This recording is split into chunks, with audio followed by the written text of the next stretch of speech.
Okay, welcome back to the channel, guys. Sorry for a break in proceedings, but just had a bit of a downtime after a busy summer season and just actually starting to plan for next year. So I've got Iceland trips next year, Scotland, Ireland, America trips, so keep an eye out for them. In the meantime, I wanted to talk about this Royal Enfield Himalayan with a 462 big bore kit.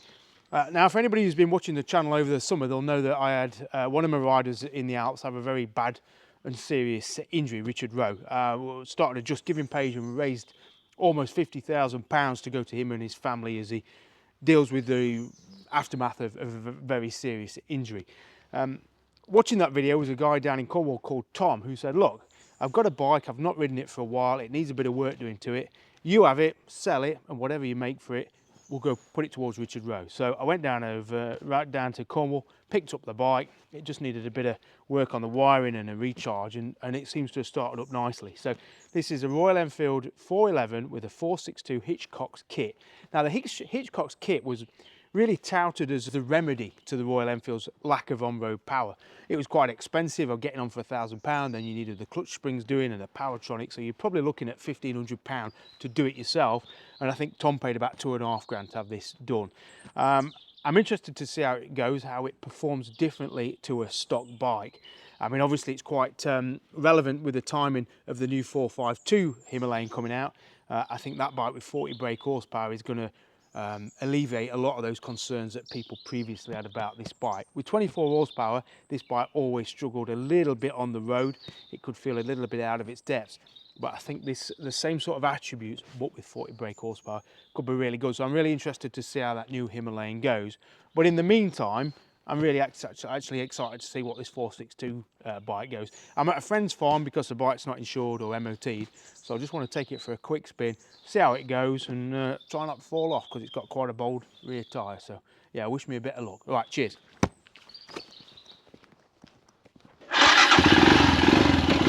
Really? Okay, always good to start with a hill climb, so let's go with a bit of a hill climb. I'm going to say it runs really smooth on the closed throttle. Fueling feels really good.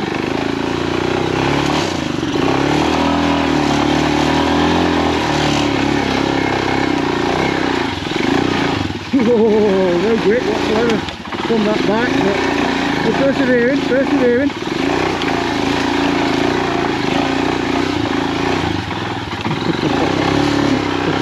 I think I'm digging a new ditch here.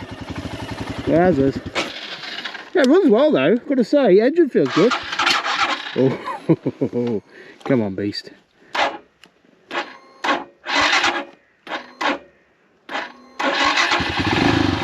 think it needs a bit more charge to it, it's a bit flat.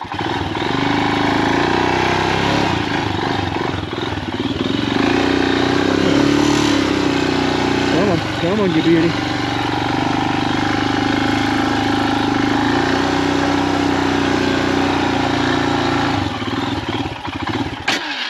Yeah, she's needing a bit of juice.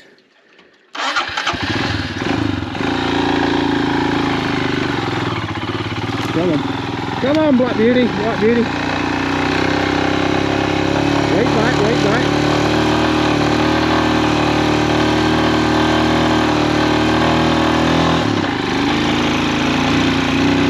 Yeah, she's got some hook up there in second. You can feel a bit of extra pull in second. I tell you what, it runs really nicely.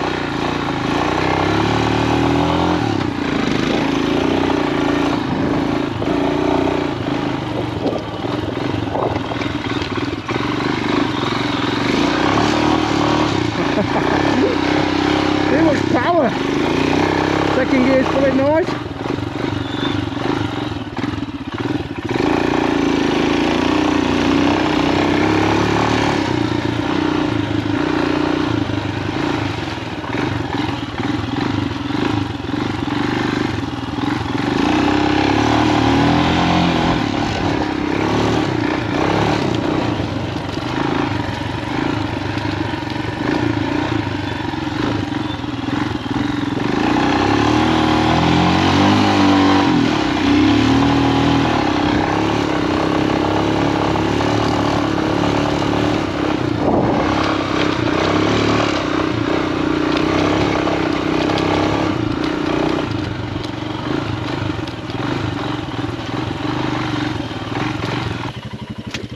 I've got to say the bike is running really, really well.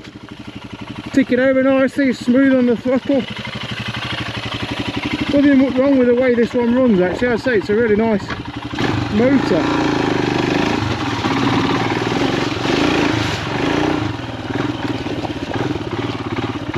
I think we're going to have some fun getting back up.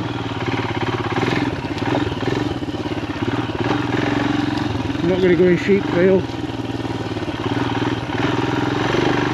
It's a shame I can't test it more on an open road. It'd be interesting to see how it winds on to from 50 sort of to 70, which was always a Himalayan's Achilles heel, sort of that roll on power, overtaking power, which the cam, you know, to some people's minds helped a lot, and I think it does a little bit. But if it had genuine front, come on, second gear.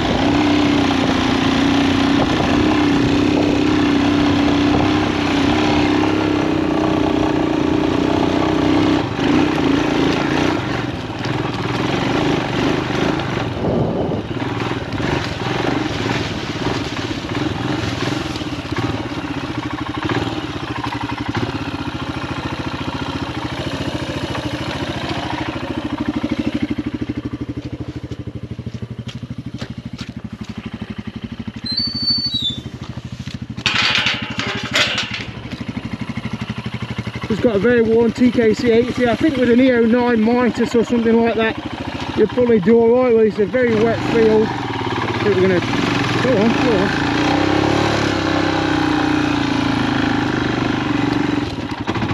I think this is where the 452's got a lot to live up to, because there's no bike, or there's very few bikes that are quite as manageable and chuggable in these conditions as the Himalayan. Yes, okay, it's nearly 200 kilos, but I'm riding this around here like a little farm bike. It's not heavy, certainly not heavy where you don't want it, i.e. high up. It's very well balanced, very manageable. The engine's soft and giving, very chuggable, stable.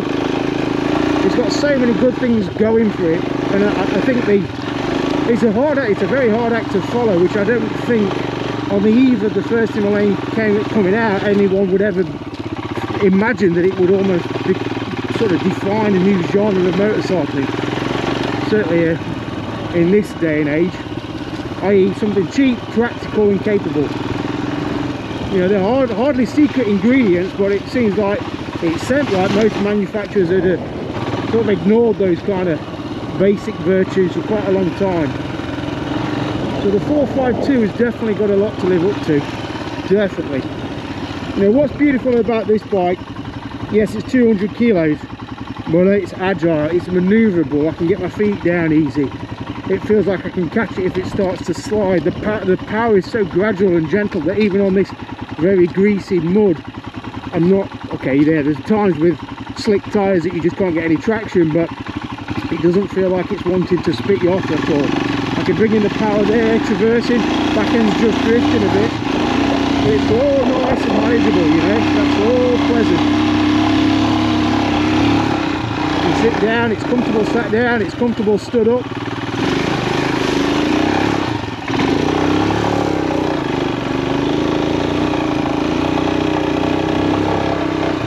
Just the throttle input, you know, the connectivity of the throttle to the engine, it's really sort of sensory. You can really feel that engine pulsing, so you know when to bring the power in, when to leave it out. I think we've got a loose sheet there, and because it has only got 24 horsepower, you never feel like it's going to completely overwhelm that back end.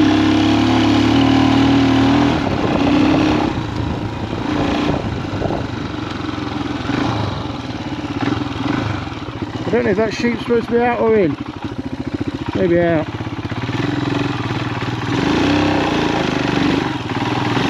Woohoo! Turkey in.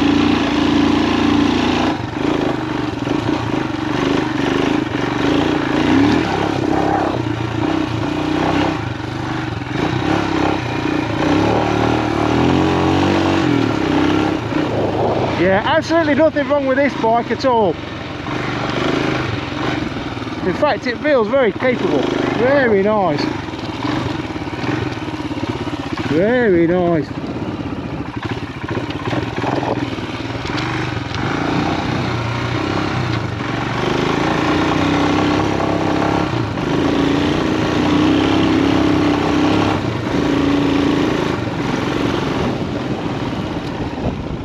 wouldn't say it feels particularly stronger in any way, power-wise. Oh, I'm in the buggy there.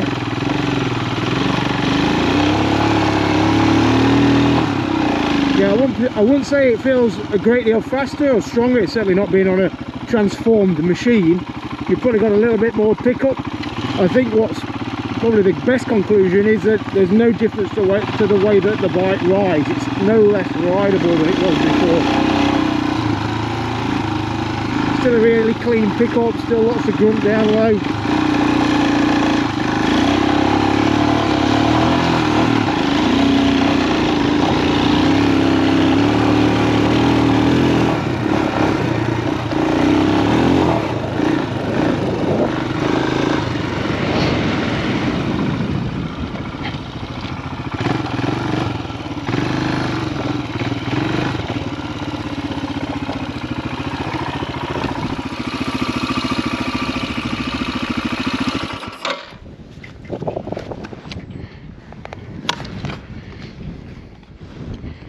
Yeah, engine aside, I think all we can conclude is that the Himalayan out of nowhere is sort of a timeless classic from a manufacturer who was producing nothing of great excitement for 50 years and all of a sudden went, here you go, there's a bike. It's not a lot of money, but it's incredibly practical and we hope it's very usable.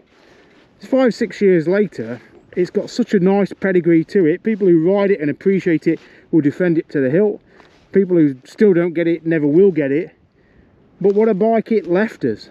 You could buy one of these for 2 grand, 2.5 grand and go around the world tomorrow. Yes, they're not 100% reliable, but they're not bad and they are equally easy to fix.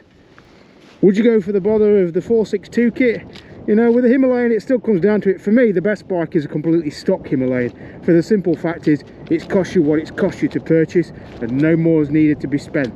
And so really all the flim flam of the engine and the side guards and all that, leave it on the showroom floor. You don't need any of it. Just get a stock bike and ride it into the dirt, and that's the best way of riding the Himalayan. So yeah, if anybody wants to make a bid on this bike, it's got a seat concept seat, very comfortable. I'll put a link up on eBay.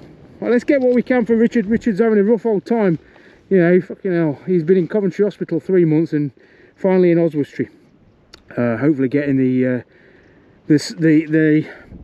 care he needs to get him home and living a full life. So yeah, put your bids in. I don't think you're going to be disappointed. It's not the best finished bike. There's some sea salt wear and tear gone on. It's been lived by the sea down in Cornwall, so it's not worth a fortune, but top side of 2 grand, I'd be happy with that all day. Panniers included, top box included, seat concept seat, bike buster handguards.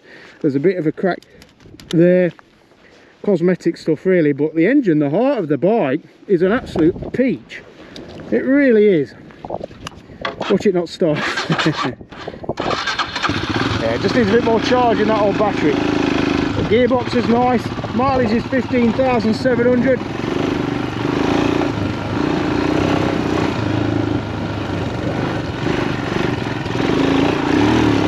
Yeah! You cannot beat a Himalayan. You really cannot beat a Himalayan.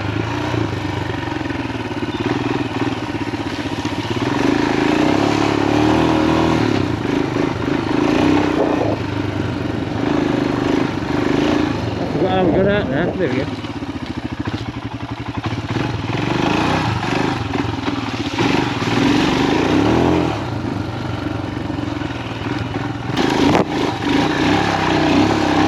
Yeah!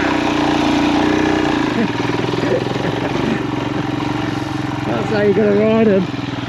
Scruff of the neck. Scruff of the neck.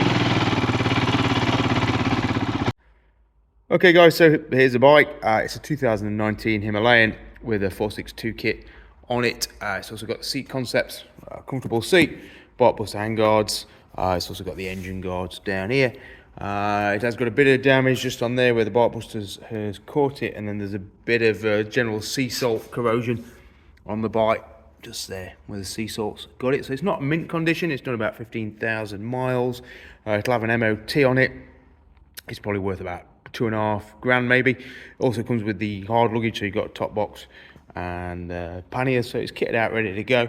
As I found out on the farm, it runs well. There's nothing wrong with the engine when it's running. It does have a slight charging issue, which some of the Himalayans do, so it needs a trickle charger, Maybe there's a drain on the battery somewhere, but as it's been sat for about another 10 days since I last rode it, the battery just has drained a little bit, so that's going to need a little bit of looking into. So might be a few issues to iron out, gremlins to fix, but otherwise I think it's a sound riding, running machine. I should also point out this for anybody who is interested. There's just a bit of a, I think they had the chain snap and it's just cracked a hole in that side cover there. Obviously it doesn't cause any issue to the engine, but aesthetically you might want to swap that out. So yeah, we're probably looking at about £2.5 aren't we, with the bits on it, the kit. But open to offers. Obviously the best offer gets a bite really. We're trying to get as much money as possible for Rich, who is currently in Oswestry rehab spinal clinic, trying to get him mobile, wheelchair adapted, I guess, to get him home and getting on with his life. So anything we raise will go towards him and what changes he needs to make to his life. So yeah, if you've got money to buy a Himalayan and you want a bit of a project, something a bit different that's well kitted out, it would sure be going towards a worthy cause, and you in return would also be getting a nice bike as well. So that's it. 411 Himalayan with a 462 kit, 2019 plate, about 15, 16, let's actually, let me tell you for certainty what, let's have a look. 15,742 miles. Equally, if anybody wants to make me a good offer on the Bentley. Yeah. All right, cheers, bye.